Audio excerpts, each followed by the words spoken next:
dhaabbanni keenya mi'aawaa PLC'n oomishoota garaagaraa kan sadarkaa qulqullina isaanii eeggatan oomishee hawaasa biraan ga'uun fudhatamummaa guddaa kan argatedha.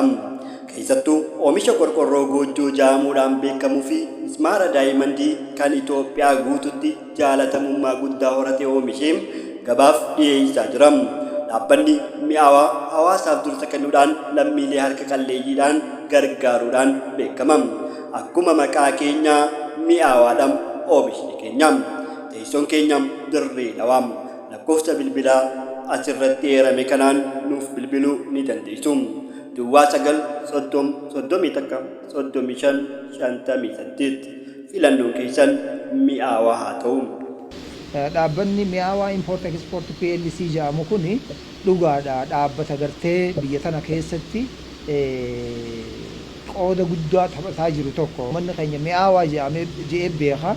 Yeroo ammaa mismaara daayimandii jiru oomishuudhaan qorqorroo goojjoo jedhamtu oomishuudhaan cinatti bishaan mi'aawaa jedhullee ni qaba jechuudha. Bishaan kun amma bishaan mi'aawaa jedhamu kun bishaan dhaabbanni keenya kun oomishu iddoon inni itti oomishamus naannoo Oromiyaa bakka Mannaagashaa jedhamtu Finfinnee moggaadha. Bishaan kanas ni oomisha. Istiroobeeriidhaas ooyiruudhaas ni qaba. Waan hedduu kana keessatti hirmaatee jira. Oomishni keenya kun akka warra darajaa baasuu jira akka Itoophiyaatti.